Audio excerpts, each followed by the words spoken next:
내 아들을 빼앗길 뻔한 날, 창문 틈새로 새벽빛이 스며든다. 나는 침대에서 일어나 주름진 손으로 얼굴을 쓸어내렸다. 60대 후반의 내 몸은 예전 같지 않다. 관절은 삐걱거리고 허리는 구부정하다. 하지만 그런 것들은 문제가 아니었다. 거실로 나와 소파에 앉았다. 텅 빈 집. 아들은 어제부터 학교 기숙사에서 지내고 있다. 중학교에 올라가면서 기숙사 생활을 시작했는데 벌써 일주일째다. 나는 매일 아침 이렇게 혼자 커피를 마신다. 아들이 없는 아침은 너무 조용하다. 테이블 위에 놓인 사진 액자를 바라본다. 아들이 5살 때 찍은 사진. 내 손을 꼭 잡고 웃고 있는 그 아이. 나는 그 아이를 내 몸으로 낳지 않았다. 하지만 내 전부를 쏟아 키웠다.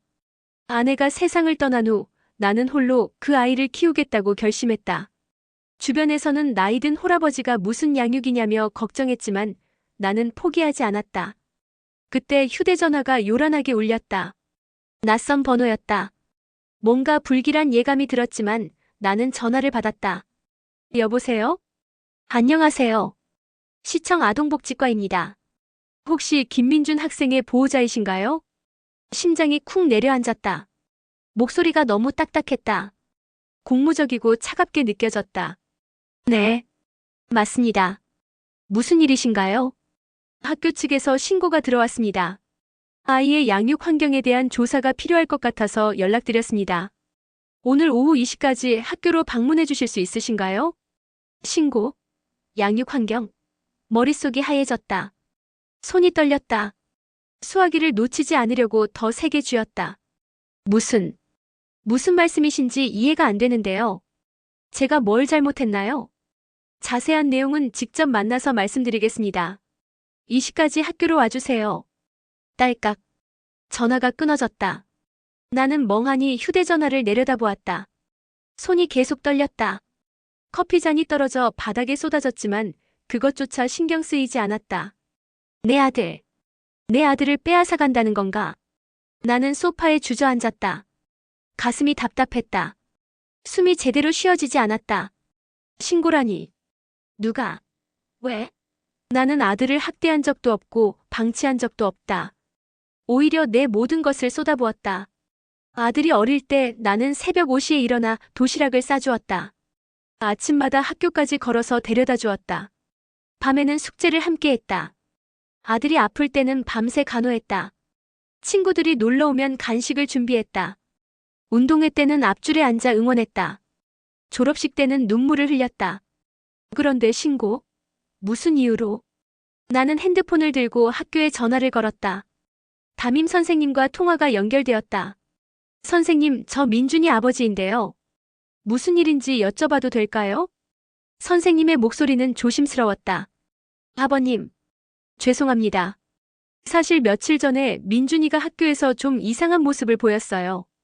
점심을 거의 먹지 않고 옷도 며칠째 같은 걸 입고 있더라고요. 그래서 상담을 했는데 그게 무슨... 민준이가 집에 혼자 있는 시간이 많다고 했어요. 아버지께서 나이가 많으셔서 돌봐주시기 힘드실 거라고. 그래서 학교 측에서 복지과에 연락을 드린 거예요. 아이의 안전을 위해서. 나는 말문이 막혔다. 선생님의 말이 칼처럼 가슴을 찔렀다. 나이가 많아서, 돌봐주기 힘들어서. 선생님, 저는 최선을 다했습니다. 아들을 위해 모든 걸 포기했어요. 그런데 아버님 이해합니다. 하지만 절차상 조사가 필요합니다. 오늘 오후에 뵙겠습니다. 전화가 끊어졌다. 나는 휴대전화를 바닥에 떨어뜨렸다. 눈앞이 캄캄했다. 시계를 보니 오전 10시. 4시간 후면 학교에 가야 한다. 4시간 후면 내 아들을 빼앗길지도 모른다. 나는 일어나 방으로 갔다. 옷을 갈아입고 세수를 했다. 거울 속에 내 얼굴은 창백했다. 주름은 더 깊어 보였고 눈은 충혈되어 있었다. 하지만 나는 포기할 수 없었다. 내 아들을 지켜야 한다. 현관문을 열고 나섰다. 차가운 공기가 얼굴을 때렸다. 나는 걸음을 재촉했다. 버스 정류장까지 뛰었다. 평소라면 천천히 걸을 거리지만 오늘은 달렸다. 무릎이 아프고 숨이 가빴지만 멈출 수 없었다. 버스를 놓칠 수 없었다. 정류장에 도착했을 때 버스가 막 출발하려는 참이었다. 나는 손을 흔들며 소리쳤다. 잠깐만요. 기다려주세요. 버스가 멈췄다. 문이 열렸다. 나는 헐떡이며 계단을 올라갔다. 기사님이 걱정스러운 표정으로 나를 바라보았다. 할아버지, 천천히 가세요. 괜찮으세요? 괜찮습니다. 고맙습니다. 나는 빈 좌석에 앉았다. 가슴이 두근거렸다. 심장이 터질 것 같았다. 창밖을 바라보며 깊게 숨을 들이마셨다. 학교까지는 30분 거리. 하지만 오늘은 그 30분이 평생처럼 길게 느껴졌다. 머릿속으로는 온갖 생각이 스쳐 지나갔다. 만약 아들을 빼앗기면 어떡하지? 시설로 보내지는 않겠지? 아니면 다른 가정으로 입양 보내는 건가? 아들은 뭐라고 할까? 날 원망할까? 눈물이 핑 돌았다. 나는 재빨리 눈을 닦았다. 울면 안 된다. 약해 보이면 안 된다. 나는 아들을 지킬 수 있는 아버지라는 걸 증명해야 한다. 버스가 학교 앞에 멈췄다. 나는 황급히 내렸다. 학교 정문이 보였다. 평소라면 반가운 풍경이지만 오늘은 무섭게 느껴졌다. 정문을 지나 교무실로 향했다. 복도는 조용했다. 수업 중이라 학생들은 모두 교실에 있었다. 내 신발 소리만 복도에 울렸다. 교무실 문 앞에서 나는 잠시 멈췄다. 손을 들어 놓고 하려다가 망설였다. 저 문 안에서 무슨 일이 벌어질까? 나는 다시 한번 깊게 숨을 들이마셨다. 똑똑. 들어오세요. 문을 열었다. 교무실 안에는 담임 선생님과 낯선 두 사람이 앉아 있었다. 한 명은 정장을 입은 여성, 다른 한 명은 안경을 쓴 남성이었다. 둘 다 서류를 들고 있었다. 아버님 오셨군요. 여기 앉으세요. 나는 의자에 앉았다. 다리가 후들거렸다. 안녕하세요. 저는 아동복지과 박지은 주무관입니다. 오늘은 민준 학생의 양육 환경을 확인하러 왔습니다. 여성의 목소리는 차갑고 공식적이었다. 나는 고개를 끄덕였다. 입이 바짝 말랐다.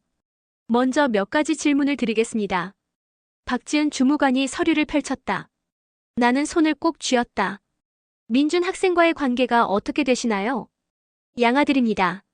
제 아내가 세상을 떠나기 전에 입양했습니다. 현재 민준 학생을 홀로 양육하고 계신 거죠? 네. 그렇습니다. 연세가 어떻게 되시나요? 68세입니다. 주무관이 무언가를 적었다. 옆에 있던 남성이 끼어들었다. 학교 측 보고에 따르면 민준 학생이 최근 위생 상태가 좋지 않고 영양 상태도 우려된다고 합니다. 집에서 제대로 돌봄을 받지 못하는 것으로 보이는데 이에 대해 어떻게 생각하시나요? 가슴이 철렁했다. 위생 상태, 영양 상태. 저는 최선을 다했습니다. 아들이 기숙사에 들어가기 전까지는 매일 아침 도시락을 싸줬고 옷도 빨아줬습니다. 기숙사에 들어간 건 일주일밖에 안 됐어요. 그 사이에 무슨 일이 있었는지. 하지만 학교 측에서는 민준 학생이 며칠째 같은 옷을 입고 있었다고 보고했습니다. 기숙사에서 생활용품이나 옷을 제대로 준비하지 못한 것 같은데요. 나는 할 말을 잃었다. 사실 기숙사 준비를 할 때 나는 무엇을 챙겨야 할지 잘 몰랐다. 아들이 알아서 챙기겠다고 해서 믿었는데. 그리고 민준 학생이 상담 중에 이런 말을 했습니다. 아빠는 나이가 많아서 힘들어하셔. 내가 더 잘해야 하는데. 아이가 보호자를 오히려 걱정하고 있는 상황입니다. 이것은 역전된 관계로 아이에게 심리적 부담을 주고 있습니다. 눈물이 차올랐다. 아들이 나를 걱정하고 있었다니. 제발 제 아들을 빼앗아 가지 마세요. 저는 그 아이 없이는 살 수 없어요. 목소리가 떨렸다. 담임 선생님이 안타까운 표정을 지었다. 그때 교무실 문이 벌컥 열렸다. 아들이 서 있었다. 교복 차림의 아들. 아들의 눈은 빨갛게 충혈되어 있었다. 울고 있었던 것 같았다. 아빠. 아들이 나에게 달려왔다. 나는 아들을 꼭 안았다. 아들의 체온이 느껴졌다. 작고 떨리는 몸. 민준아. 아빠 미안해요. 내가 잘못했어요. 내가 아빠를 힘들게 해서. 아니야. 내 잘못이 아니야. 주무관이 입을 열었다. 민준 학생 진정하고. 하지만 아들은 내 품에서 떨어지지 않았다. 제가 말씀드릴게요. 아들이 고개를 들었다. 눈물 자국이 얼굴에 남아 있었다. 제가 같은 옷을 입은 건 제가 빨래를 안 한 거예요. 아빠가 몸이 안 좋으시니까 제가 알아서 하려고 했는데 잘못했어요. 그리고 밥도 기숙사에서 주는 건데 제가 입맛이 없어서 안 먹은 거예요. 아빠 잘못이 아니에요. 아들의 목소리는 간절했다. 주무관이 서류를 다시 들여다보았다. 잠시 침묵이 흘렀다. 안경 쓴 남성이 입을 열었다. 담임 선생님, 혹시 민준 학생의 성적이나 학교 생활 태도는 어떻습니까? 담임 선생님이 대답했다. 민준이는 모범생입니다. 성적도 상위권이고 친구들과도 잘 지내요. 다만 최근에 기숙사 생활에 적응하는 과정에서 힘들어했던 것 같습니다. 주무관이 고개를 끄덕였다. 그리고 나를 바라보았다. 아버님, 솔직히 말씀드리겠습니다. 연세가 많으신 게 사실이고 혼자서 양육하시는 게 쉽지 않을 겁니다. 하지만 내 심장이 멎는 것 같았다. 하지만 민준 학생이 아버지를 이렇게 의지하고 있고 학교 생활도 잘하고 있습니다. 그리고 무엇보다 두 분의 관계가 진심이라는 게 느껴집니다. 주무관이 서류를 덮었다. 다만 조건이 있습니다. 앞으로 복지 상담사의 정기 방문을 받아주셔야 하고 민준 학생에게 필요한 지원이 있다면 주저없이 요청하셔야 합니다.